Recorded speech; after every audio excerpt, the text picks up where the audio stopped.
held the oceans in his hands, who has numbered every grain of sand. Kings and nations tremble at his voice. All creation rises to rejoice. Who has given counsel to the Lord? Who can question any of his words? Who can teach the one who knows all things? Who can fathom all his wondrous deeds? Behold our God, seated on his throne. Come, let us adore him. Behold our King, nothing can compare. Come, let us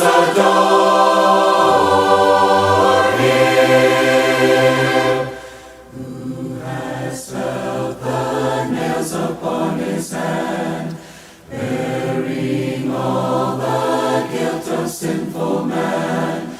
God eternal, humble to the grave, Jesus Savior, risen now to reign. Behold our God, seated on his throne. Come, let us adore him. Behold our King, nothing can compare. Come, let us adore him. You will reign forever. Fill the earth. You will reign Let your forever. glory fill the earth. You will reign Let your glory fill forever. the earth. You will reign Let your glory fill. Behold our God, seated on his throne. Come, let us adore him. Behold our King, nothing can compare. Come, let us adore him. Behold our God, seated on his throne. Come, let us adore him. Behold our King, nothing can compare. Come, let us adore him.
Thank you, sir. So, since we have some visitors, and it's been a couple weeks, I got to see you guys. I feel like it's been forever. I was pretty sick there for a while, but I'm glad to be back, and we'll see how far I can make it without devolving into coughing this time. Hopefully better than it was a few weeks ago. So our class is Understanding the Bible, and what we're trying to do is kind of go through the different sections of the Bible, spend a couple weeks in each of the major sort of sections or areas, and look at, how can we apply this today? How, if I study this on my own, how am I supposed to read it? How am I supposed to understand it? And how can I apply it to my life today? And so we spent a couple weeks looking at the Pentateuch, looking at the first 5 books of the Bible, Genesis, Exodus, Leviticus, Numbers, and Deuteronomy. And we talked about, we did sort of a book-by-book overview, just a few minutes, kind of discussing the major ideas of each book. And then we talked about some of the law texts and some of what we call the narrative texts, and just explaining how I understand these differently, because we know Leviticus, Numbers, these are full of lots of codes of the law, and it's like, well, if we don't adhere to the law, what do I do with those? And so we spent a lot of time studying that. And this week, we're actually starting a new section. We're starting the historical books, and I didn't grab my clicker. Hold on.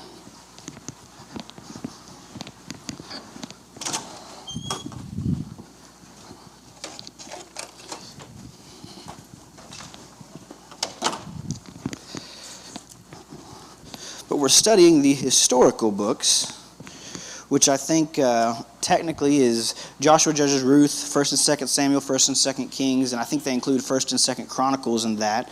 But we're going to deal with Joshua, Judges, 1st and 2nd Samuel, 1st and 2nd Kings. We'll talk about Ruth separately, and kind of later, and when I get to Ruth, I'll explain why we're dealing with that separately.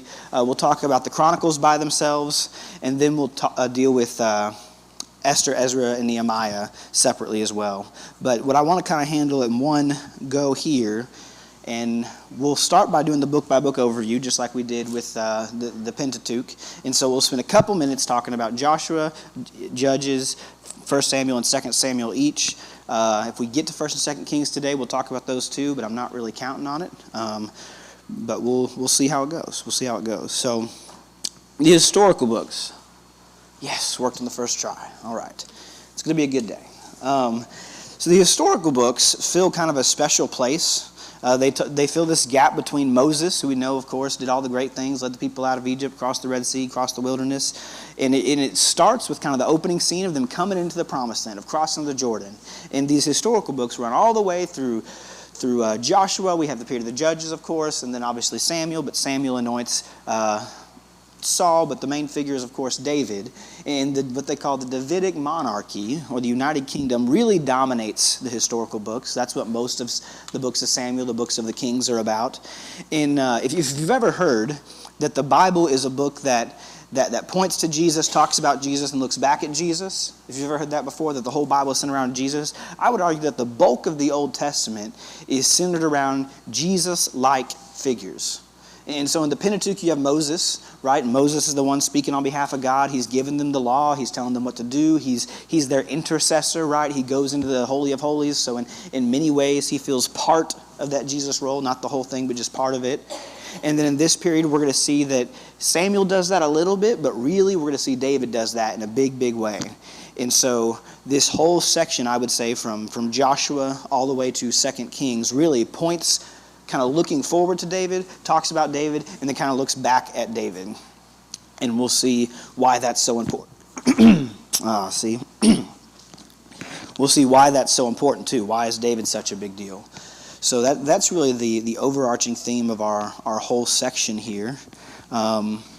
Questions about just the historical books in general before we get started? I told you guys I don't have an exact timeline for how long I want this class to last, so I want you guys to feel like you can ask questions and we can generate discussion if needed. Otherwise, I'll keep going. So, first book is Joshua. The main event of Joshua is the crossing of the Jordan River. It's what the book opens with. In many ways, it starts the fulfillment of the God's people coming into the Promised Land. That's the main event of the book. It's the first book, kind of like how we talked about when we were studying Exodus. What's the main event of Exodus? Well, it's the Exodus. It's where they leave. With Joshua, the biggest thing Joshua does is that first major thing he does is he crosses the Jordan River. Does anyone know why the Jordan River specifically is important? I might have already said this, but get a little bit of a warm-up icebreaker question. So the Jordan River, and this is why we sing about it all the time, it's in songs and you hear about it as kind of those spiritual songs, is it marked the dividing line between the wilderness and the promised land. So when they crossed the Jordan River, they were entering into the land of rest, or so they thought. They were entering into the land of milk and honey. They were finally, after literally generations of wandering, God's people were finally coming into this land that had been talked about forever and ever. And so that happens in Joshua 2, and so I have a lot of verses written down, and we'll see if this is right. Someone read for us Joshua 2, verse 9, because I'm still turning there. If someone could read for us Joshua 2, verse 9. And said to the men, I know that the Lord has given you the land, that the terror of you has fallen on us, and that all the inhabitants of the land are faint-hearted because of you. So, 9, and then Van, why don't you go ahead and read verse 24 as well.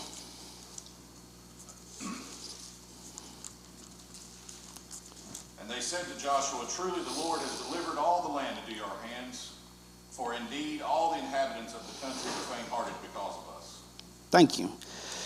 So as we've talked about before, the first chapter of Joshua lays out the book. We can already get an idea of what it's going to be about. The book is called Joshua. Guess what happens in chapter 1? God calls Joshua. And the second thing he does is they cross that Jordan River. I had Van read for us those 2 verses from chapter 2. That's kind of from the story of Rahab and the spies. Because it talks about that idea that God has given this land into your possession, but you need to go out and take it. We talk a lot about how can I read and understand this in light of our life as Christians today. And I love these verses because he says, your enemies are scared of you. They're terrified of you.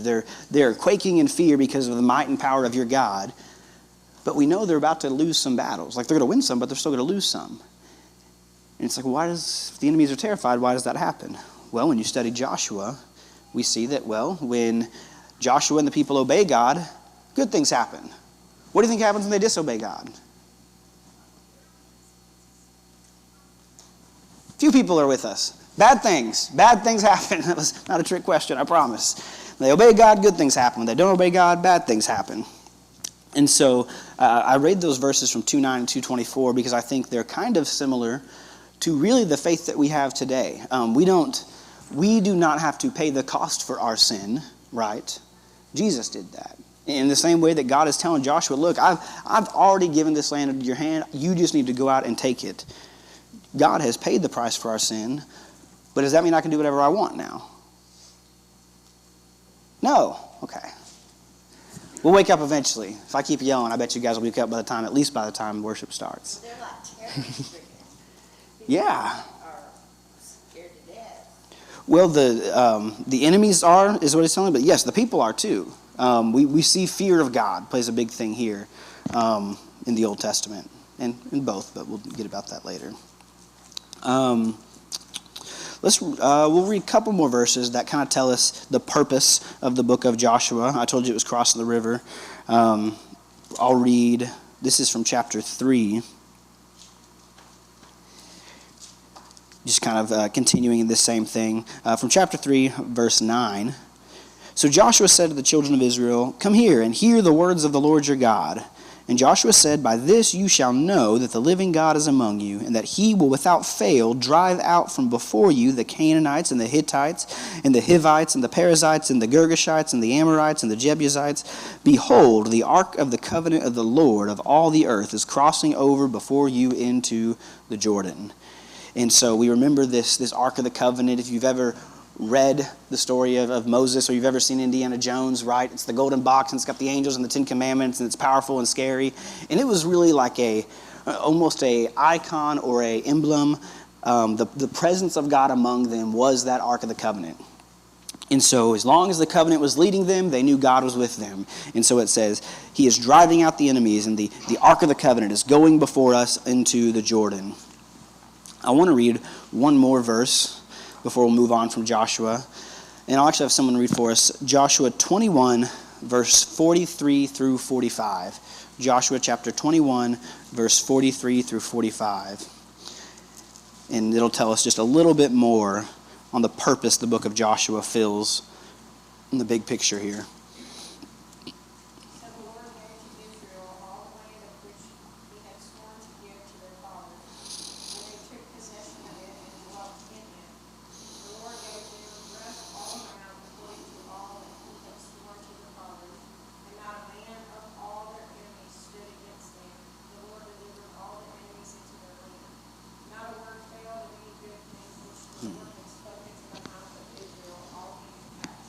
Thank you.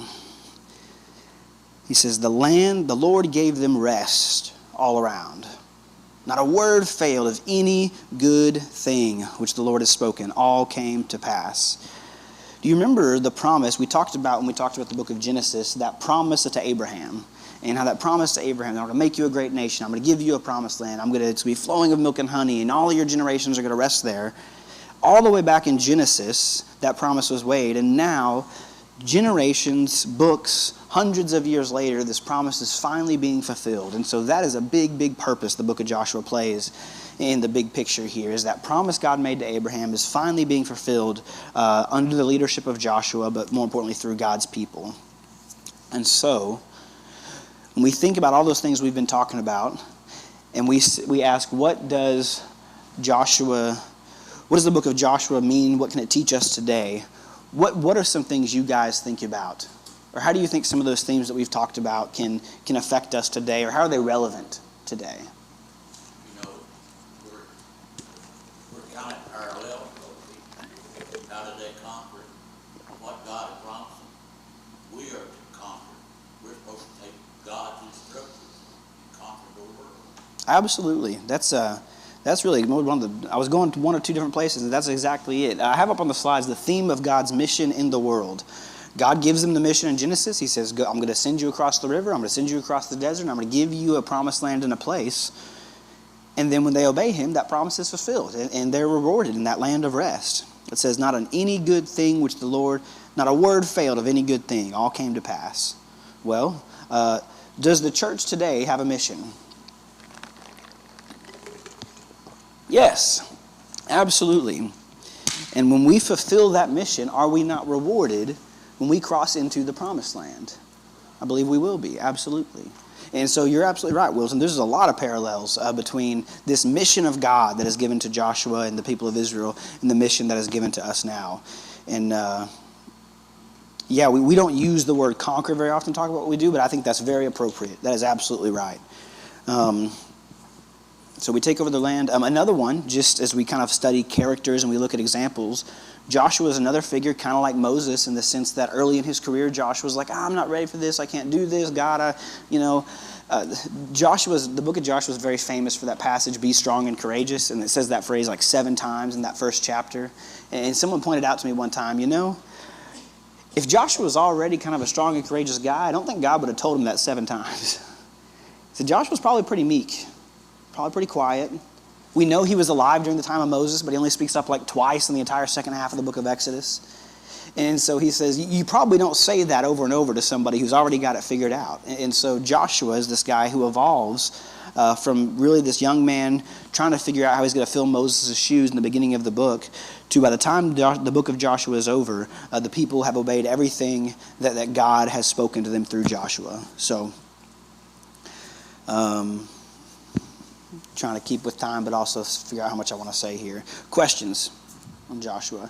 Thankfully, Joshua doesn't have a lot of difficult texts. When we talk about studying and interpreting it, sometimes I'll want to highlight like difficult texts. We'll get to some in the next book, but Joshua is pretty straightforward, I think, in terms of understanding how it can apply to us. So let's talk about Judges, because Judges we would probably have. Oh, yeah, absolutely. And of course, this is where my mind runs with our study on Wednesday nights in the Minor Prophets. But God kept His promise to the people, but the people had their part to do. If you look to Joshua chapter 9, you see where they entered into a treaty with the Gibeonites when they were supposed to wipe the land out. They allowed themselves to get tricked. They entered into this treaty, and by doing so, they didn't fulfill what God had commanded of them, and so they allowed the Gibeonites to survive. Going in kind of paralleling to our study in the Minor Prophets, there's that common theme that man can't do it by himself. Man needs God. And man is really not good at obeying God. Yes. And so That's true. the problems that you see just out of the Gibeonites, that comes back to haunt the children of Israel later on, because those people were allowed to remain in the promised land. And I forget the scripture citation where it pops up again, but that comes back. And so the lesson there is that when you fail to obey God, which is sin, sin has consequences, and it can be long-lasting. Absolutely. That's a great example, because like I told you guys, when we do this study, one of the big things I want you to do is feel comfortable when you go home, when you sit down and you say, I want to read Joshua, or I want to read 2 Chronicles, you can sit down and be like, okay, I get how I can apply this to my life today. And that's a great example of taking Joshua 9 and reading about this, really just the middle of a military campaign. And it's kind of like, so what does this have to do with me being a Christian today? Well, as you mentioned, God told them, don't have anything to do with these people. Don't marry their people. Don't marry their sons and daughters. Don't make treaties with them. Don't get into agreements with them. Don't be friends with them. They are not your friends. You were here to conquer them and take their land. Do not be friends with them. So what do? They go decide they want to be friends with them. What happens? Bad things. Well, maybe not in a militaristic way, but does Jesus not tell us that, hey, the world is going to hate you? You're not to be friends with the world, but he actually says that fellowship with me is enmity with the world. And I understand that we want to treat people with love, but we understand that our mission is sometimes going to create enemies. And so that's a great example of how we can read a passage and apply it pretty immediately today. Were you going to say something, Wilton? Talking about the military. Oh, goodness. How do they win a battle? Every person in that military is involved to do a job. Absolutely. Now, we sit back in church and say, oh, we'll pay the preachers good. No, we don't pay a preacher to preach. We pay a preacher to support his family. We do pay a preacher to preach. He preaches because God said so. We have the same duty that the preacher does. I would agree. It's funny you say that. Any lack of duty. Everybody's got the same. I completely agree. And it's God never opened them out. People are That's true. every day outside. It's funny you say that, because something we're going to talk about during our worship service is spiritual growth and kind of all of us being on the same page in terms of a mission. So I would say that's absolutely correct. I do at least want to get through Judges in 1st and 2nd Samuel. Like I said, I don't think we'll get to 2 Kings. We'll probably just get through the 4 books in our overview here. So Judges. I mentioned that Joshua is pretty straightforward, doesn't have a lot of difficult texts. Have you ever sat down and read Joshua and Judges back to back? If you have, I cannot say the same about the book of Judges. The book of Judges has a lot of difficult texts. There are a lot of passages where you go, what on earth is going on, and how am I supposed to handle this? I'll start with just sort of how it fits into our picture. It fills this gap between Joshua and the period of the kings. This word judge, I want to talk about that for a minute, because we think of a judge as somebody who sits in a courtroom, hears legal cases, makes judgments, passes judgment. And that word in the Hebrew that they call them does mean to judge, but it also means to rule. And while these heroes that are in the book of Judges, they sometimes settle legal matters of the law, but most of the time they're military heroes. Most of the characters in Judges, like Deborah, like Gideon, like Samson, these are military heroes who delivered Israel from foreign oppression. They delivered Israel from their enemies. And so this kind of is, this book serves 2 purposes. On one hand, we see that these heroes really define the sovereignty of God, God's ability to help, God's willingness and his grace to help his people, even in times of darkness, even when they're falling away. But what we also see is that these heroes only are lifted up because Israel has no real leadership. And while the heroes kind of are this light in the darkness, the point is also that Israel is mostly darkness, that there's no real leadership. And so they're constantly falling away. They're constantly in apostasy. A big theme of the book, I'm behind. A big theme of the book is this idea of the judges' cycle, where the people are at rest, and then there's apostasy, and when the people fall away, they fall into slavery, and then when they're in slavery, they cry for help, as we would. And when they cry for help, God sends a judge to them, or he sends one of these military heroes, and it comes and it rescues them and it brings them back at peace. And then guess what happens? When they're at peace for very long, they fall back away and they fall into slavery. And Van, you actually mentioned this in Joshua. I would say the purpose of the book of Judges is really what you just said, that it really demonstrates the inability for God's people to keep the covenant on their own. If we could all sit down and we could take God's law and we could follow it and we could be model examples for God and we could just all be great Christians without any help or interference, without being blasphemous, we really would not need Jesus. But the truth is, everything I just said is really not true. We could not keep God's law on our own. We could not possibly hold up to the standard that God asked us to live to. We could not, on our own, really, and this is true, this is true today, this was true then. And so again, it's just that example of when you obey God, good things happen. When you fall away, bad things happen. But in the big picture, we're seeing that when the Israelites are without a strong leader, they just are continually falling into apostasy. So it even in the big picture, it explains that kind of theologically, but it also in the small kind of the timeline here, we're also going to see that there's some foreshadowing for the need for a king. And guess what happens in the book of Samuel and the book of the Kings? They get a king. So this is kind of foreshadowing that the people need a king. They need a leader, but they don't just need anybody. They need, as we'll see in Samuel, they need a man of God to be their king. A couple different defining passages from the book of Judges. I want to read one, and this is from Judges chapter 2. We talked about the purpose. Main event of the book of Judges. There's a lot of popular events. We probably know the story of Samson and the hair and that. We probably know the stories of Deborah, the stories of Gideon, the clay pots and the torches, and all the cool military stories. But again, the defining event of the book of Judges, I would say, is actually from Judges 2. And it's really this whole section from like verse 7 all the way down to probably verse 20 or 19. But I want to read just a couple verses. This is from Judges 2. In Judges 2, 7 through 9 tell us that Joshua died and was buried. In verse 10, when all that generation, and that generation means those who grew up with Joshua, when all that generation had been gathered to their fathers, another generation arose after them who did not know the Lord, nor the work which he had done for Israel. Then the children of Israel did evil in the sight of the Lord and served the Baals.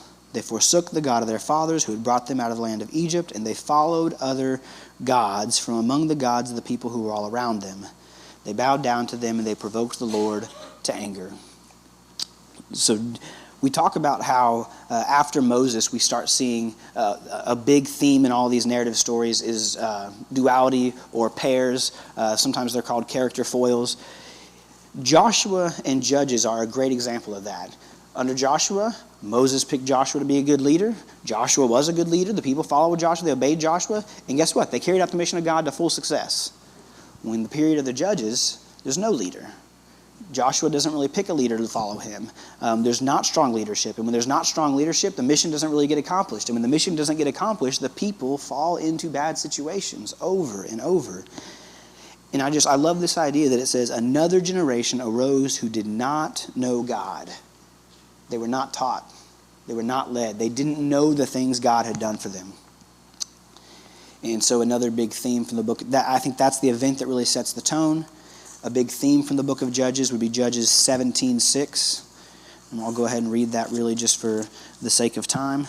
But this is Judges 17:6, and it's repeated over and over in the second half of the book here. Judges 17:6, in those days there was no king in Israel. Everyone did what was right in his own eyes. Does God's people have a king? I want you to think about that. Yes. Who? Jesus. Absolutely. 100% agree. Could not agree more. Do people know that God's people have a king? Some people do. I mean, I'm obviously speaking to the choir in a sense. But do the people out there know that God's people have a king? I would say no. And so what do? Everyone does what they think is right in their own sight. And I don't think you will find very many verses in the entire Old Testament that speak more to our current situation in today's day and age. In those days, there was no king in Israel. Everyone did what was right in his own eyes. This verse gets repeated 3 or 4 more times before the end of the book. But it just shows us, and this is a great example of how in times of darkness, God will still send heroes. Good things still happen. And so we know I remember when I was younger, one of my favorite stories was Samson. You know, Samson's a strong man, and as long as he doesn't cut his hair, he's going to be a great hero, and he's going to do all these cool things that God does. But of course, he gets entrapped by a woman. Happens to the best of us. She cuts his hair. He loses all his strength. And then when I sat down to read it, they don't tell you how the book of Samson really ends.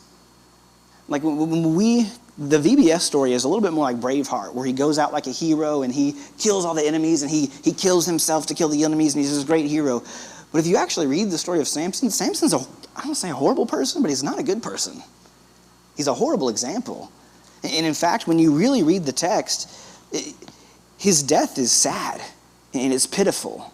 Like he's chained up, his eyes have been gouged out, he's bleeding, and it says like that with his dying breath, he asked that like, if I can do a single good thing in my entire life, just let it be to kill these enemies.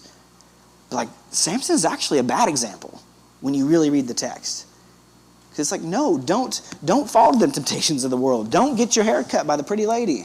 Don't fall victim to the temptations of the world, but stick to God's mission. And so Judges also really introduces this theme that will stick with us the rest of the Old Testament.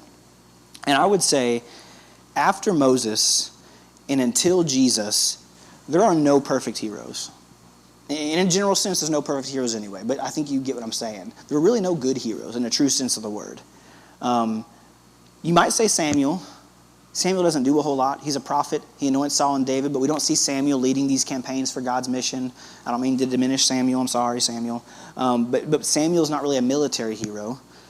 Moses obeys the law. He obeys God. He gives the law. Moses makes a couple mistakes. And, of course, his mistake at the end of his life that costs him from seeing the promised land. But he's still, I would say, generally, 95% of the things he does are right. And, of course, he's not perfect. But everybody else is very flawed figures from here on out. And I think that's very intentional. Because I want us to think about this. When we talk about the Israelites telling their story, right? Because we remember the Bible, all these books are written by Israelites' people. They're written by God's people. They're written to God's people to tell their story. If you were telling a story about your life for your kids and your grandkids, I don't know about you, I would cut out a lot of this stuff. Like I wouldn't, if I'm David, you're not putting the story of Bathsheba in there. Like if I'm the king and I get to decide what gets written, you're not putting that in there. Like what do we say in history class all the time, right? The winners write the history books. But it's so interesting that rather than, I don't want to say lie, but rather than hide their mistakes, Israel says, yeah, this is what happened. This is what happened. We didn't follow God and bad things happened. We had leaders who, we thought they would be good and we wanted them to be good and they were great and they did good things, but they also did bad things. And the bad things they did, we should learn from. And so I think in sort of a big picture sense, that's so important that they choose to share even the bad things. And like I said, you have these figures like Samson who when we kind of put on a pedestal and we tell them, as Van said in the Prophets, the coloring page version of the story. It's a cool story, don't get me wrong. There's some neat moments. But he's ultimately really makes a lot of mistakes.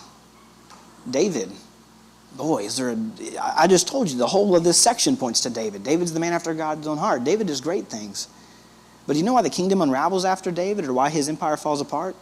It's pretty much because of the sin that happens toward the end of his life, or the middle of his life. And so over and over from here on out, we'll see very flawed heroes until Jesus, which is a big deal. It's a big deal.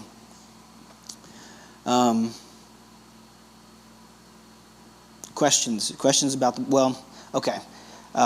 Before I even let you ask questions, so the book of Judges has some difficult passages. I don't have time to dive into all of them. We'll handle this section kind of like we did the Pentateuch. We'll go through each book, and then either next week or 2 weeks from now, I'll go back and I'll say, hey, here are some examples of difficult texts and how we can understand them, if that makes sense. Right now, I kind of want to get the big picture. But I'll at least say that in the book of Judges, something we see that carries in the prophets and it carries into the New Testament too, God's jealousy and his desire for his people to be faithful to him is often illustrated through marriages, through harlots, through really what we would kind of describe as illicit scenes. And marriages and relationships are often used as a symbol or as an object lesson for God's faithfulness to his people. And we see that in Judges towards the end of the book. We see that in, I'm trying to think of, we're studying the minor prophets. Who is the minor prophet who he tells to go marry a harlot? Hosea. Is it Hosea? No pressure, I don't know. Yeah, right. I think it's Hosea, but don't quote me on that, and my mind just blanked. But there's a minor prophet that he tells, go and marry a harlot. And it's like, what? But he does that because he says it's an object lesson of how God forgives us even though we're not faithful to him. And so that object lesson, that metaphor of marriage and faithfulness between men and women and God and his people is used over and over. And so I would say sometimes there are passages that are hard to really read in that way, but that is the purpose of them. When you read some of those and you're like, well, what is the point of this? Because this is really weird and maybe even kind of graphic. Well, most of the time, it's to demonstrate God's faithfulness to his people, or really God's jealousy for his people and his grace towards his people, even when his people are unfaithful to him over and over. Does that make sense? Okay. It was Hosea, he married Gomer. Yes, thank you. I thought so. I just couldn't, was drawing a blank. So there's no king. Each person did what they thought to be right. Hopefully, we've talked enough about how that makes good modern application today. Questions about Judges? All right, cool. We'll keep. Oh, yes. Yeah. Talks about another generation of rulers that did not know. Deuteronomy 6, obviously they weren't, it says to teach the Mm-hmm. like that. And sometimes we're not hearing that. Sometimes I break God in a discussion. Absolutely. It's funny you say that because that's the second comment somebody's made that has a lot to do with what our lesson during worship is going to be about. Which is probably because I've been studying this and just thinking about it, not really, just in the back of my mind. But yeah, you're absolutely right. He tells them, hey, teach these to your children. And when they teach them to their children, good things happen. When they don't teach them to their children, bad things happen. Like I said, we're going to skip Ruth for now, and I'll explain why when we get to that. But it's basically because 1 Samuel chronologically picks up at the end of Judges, and so I want us to be able to kind of keep going seamlessly with the narrative here. 1 Samuel. So something I want you to know about the books of 1 and 2 Samuel and 1 and 2 Kings. 1 and 2 Samuel were originally one book. 1 and 2 Kings were originally one book. Whenever the Greeks translated the Bible from Hebrew into Greek, they said, these are too long and our books are too small. We're breaking this up. And so they broke it up into 1 and 2 Samuel, 1 and 2 Kings. I only tell you that to say that we can kind of think of 1 and 2 Samuel as one story and 1 and 2 Kings as one story. And I say that because that's an important distinction. If you compare that to the New Testament, 1 and 2 Thessalonians were totally separate letters that just happened to go to the same church. 1 and 2 Corinthians, totally separate letters that just happened to go to the same church. 1 and 2 Samuel are literally the same story that just got cut in half because they didn't want the book to be that long.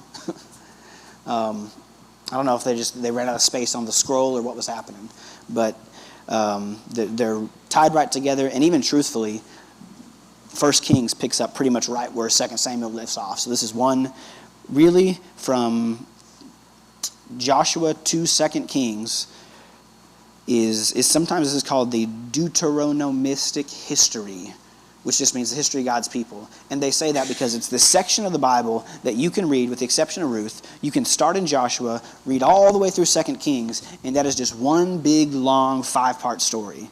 And you can't really do that with any other big section of the Bible. Does that make sense? You can read one of the Gospels and then you can read Acts, but then the letters are kind of all over the place time-wise. But if you want like the history of God's people, at least seen through the eyes of its leaders and with the theological problems that it has, this is like a big, long section to sit down and study. And it's all one continuous big story. Does that make sense? Questions? Okay. So 1 Samuel. Who wants to guess who wrote 1 Samuel? Samuel. Yeah, there we go. We'll get there eventually. Samuel wrote it. He wrote it to the Israelites, but interestingly enough, 1 Samuel, kind of about Samuel, really about David. It's kind of about Samuel and David. Just some other pairs to look at when you're reading 1 and 2 Samuel, really 1 Samuel. We talked about juxtaposition and the duality kind of between good and bad examples. We see Samuel and Eli are kind of that first pair that's introduced. Then we see Samuel and Saul, and then we see Saul and David. Saul and David dominate the second half of 1 Samuel. Saul's obviously usually the bad example. David's usually the good example. The main event in 1 Samuel is that the people demand a king. The people demand a king. We talked about how after Joshua, the leadership structure collapsed. During the Judges, there was no king. People did whatever they want.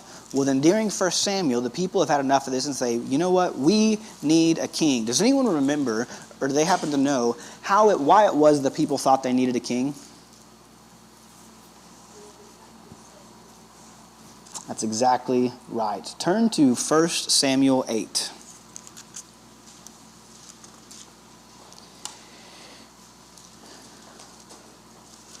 First Samuel 8, verse 4.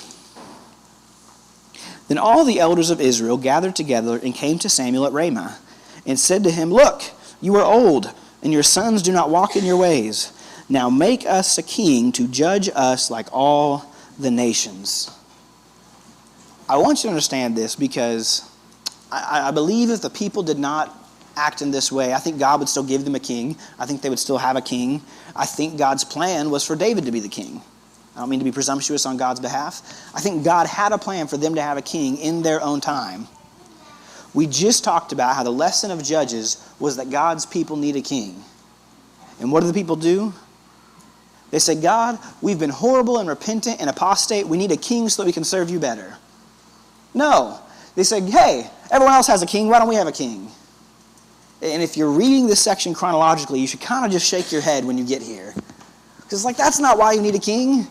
You need a king because you're all disobedient heathens who can't obey God on your own.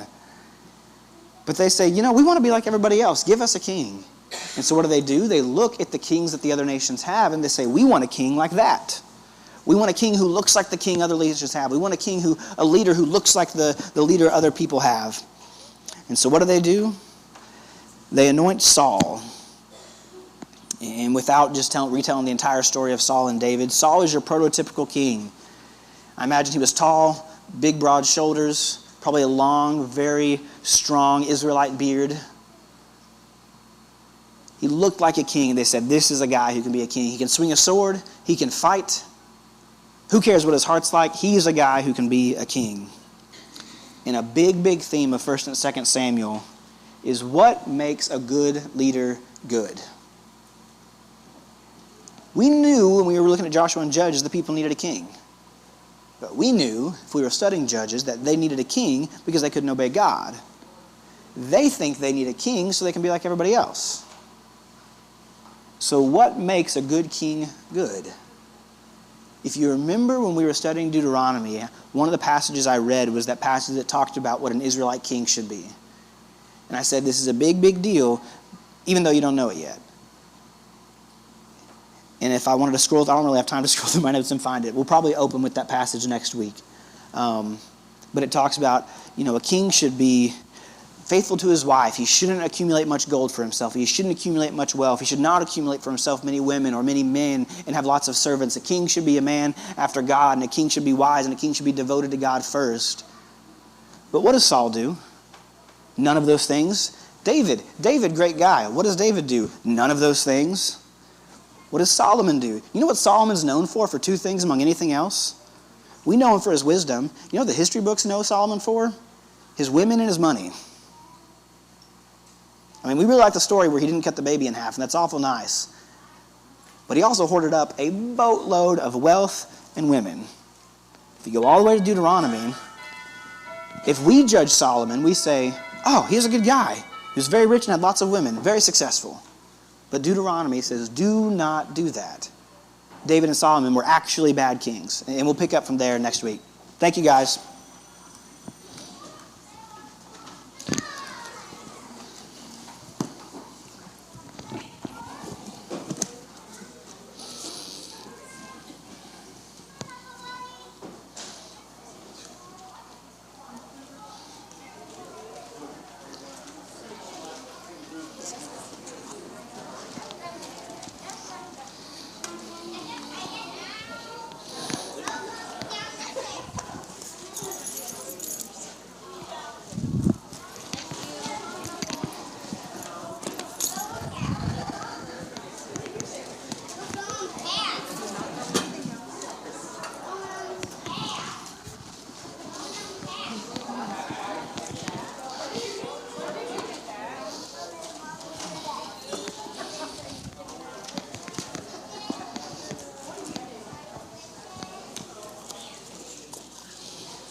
Where's the boy? So where's the boy? I guess so.